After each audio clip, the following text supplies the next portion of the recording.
Hello, my name is Michael Dempsey with the Brice's Crossroads Foundation. Normally our videos focus on some pretty serious subject matter, but with this next series we're looking to do, it's going to be a little bit more fun and lighthearted. So we're pleased to present you with Membership Spotlight, where we're going to be taking a look at some of our members and their interest in the Civil War history of North Mississippi. So if you're a member and you want us to tell your story, please let us know.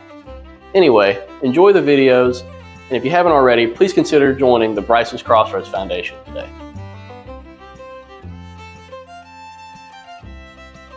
Graham Osborne with the Brice's Crossroads Foundation, and today we are at the Mississippi's Final Stands Interpretive Center in Baldwin, Mississippi, and we are doing our very first membership spotlight, where we take some questions to some of our members that have joined, and they tell us a little bit about their interest in the Civil War and history and about themselves, so we can share with our other members.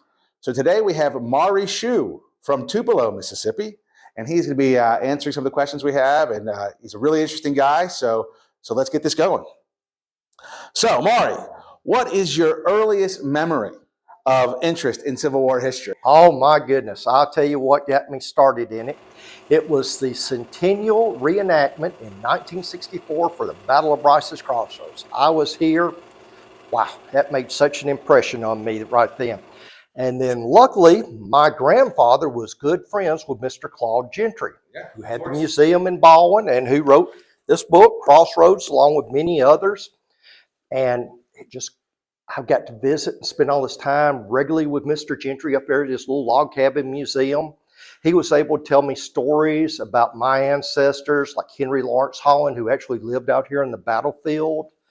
And it just grew from there. Wow. So, I mean, Claude Gentry is a giant, right? Oh, yes. This is someone that I wasn't aware of until I moved down here to Mississippi.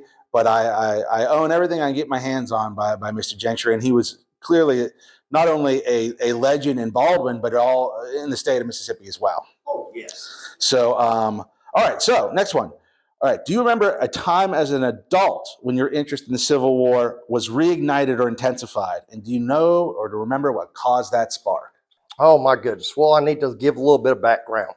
I started reenacting in the mid-70s with Dr. James Cook from the University of Mississippi, a famous Civil War researcher also. And up through the 80s, I continued my reenacting career. I began hosting Civil War battle reenactments, including 2 events here at Brice's Crossroads. I coordinated those. And it went on till Desert Storm. And Desert Storm, I got mobilized. After that, I kind of went to more of a period of collecting antique firearms and a interest in general military history. But after my last deployment in Iraq during Operation Iraqi Freedom, I'm 100% disabled. Came home, I can't work, and I just had a lot of time, and I got to following Stark Miller and Mike Kidd on Facebook, and I was seeing their posts, and I was saying, I have all this information in my files, research that I've compiled over the years, and it needs to be shared or it's going to be lost forever. Yeah. So it's really Mike Kidd and Stark Miller that got me back on the track. 2 really great guys, yes. Really knowledgeable guys, awesome to talk to. I'm lucky that I've met both of them on multiple occasions. Okay, so you told us a little bit about your service in the United States military, but if you want to expand a little bit more on that, tell us a little bit more about your non-Civil War enthusiast background, who you are, where you're from, and what you've done. Well, I was born here in Baldwin at the little Caldwell Hospital, which no longer stands, but I was raised in Tupelo. I have a degree in Russian and criminal justice. I spent my... Yeah. Dobry den, tovarzysz, как dela?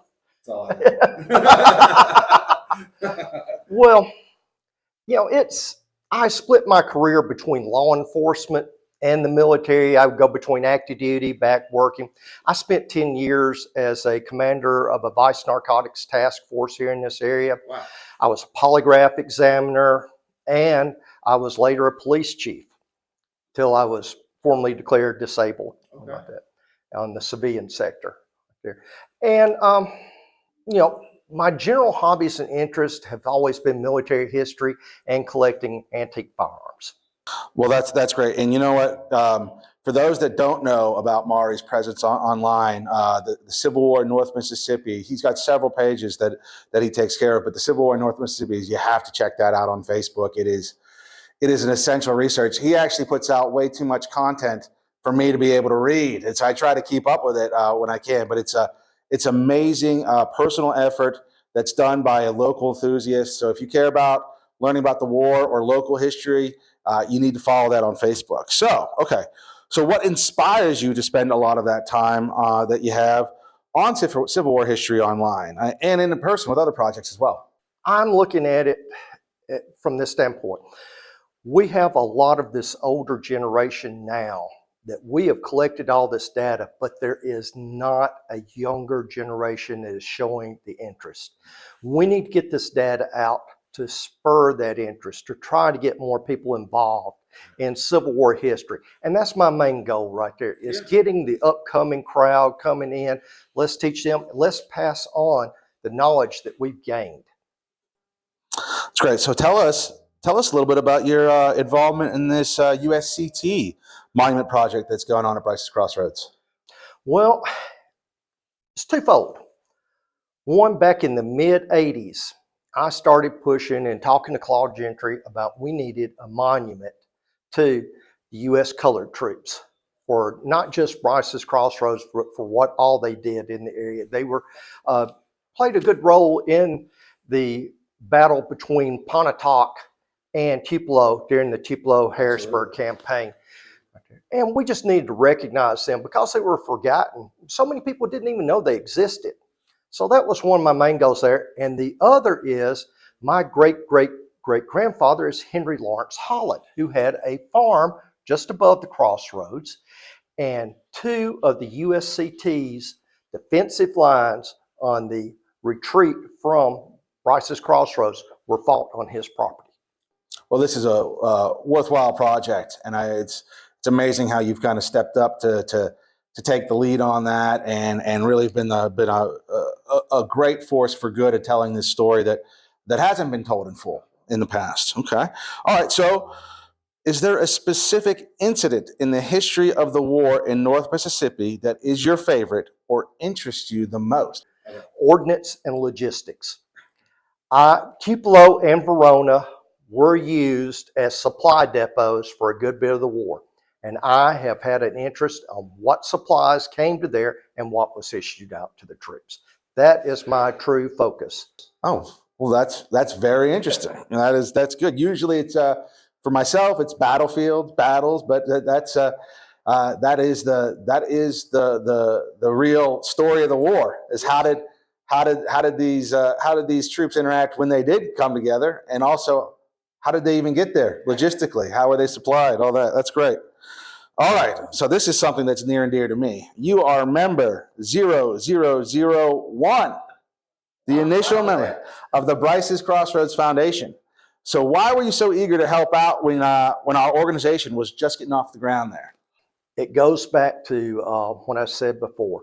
I want to see our knowledge preserved and passed on to others. I see Brice's Crossroads Foundation as the group in the area that is going to pull together, like SCV, Sons of Confederate Veterans, United Daughters of Confederacy, people from National Park Service, our local museums, all together in one umbrella, so we can disseminate information to others, and like I said, spur that interest with the younger generation. I appreciate that. And yeah, that's one of our goals is collaboration, right?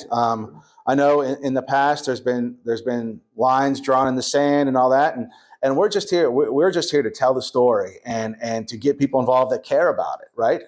So even if people's individual interpretation is a little bit different, we should still at least get together and talk about it, because this history needs to be talked about. So I really appreciate it. I'll never forget when I first met Maury, and before I could even tell him exactly what we had planned to go on and how we could help the center here and talk about the battles and the overall history of North Mississippi, he was handing me cash out of his wallet. So I will never forget that. That gave me the confidence that, hey, we're probably on the right track with something.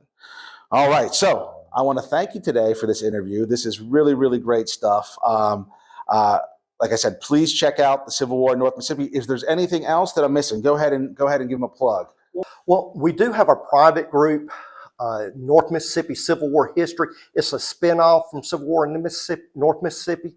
In this private group, you can pose questions to a lot of subject matter experts, people from the National Park Service, famous authors, and all are all part of this group. You have a question, you post it in there, and I'm sure we can get you an answer.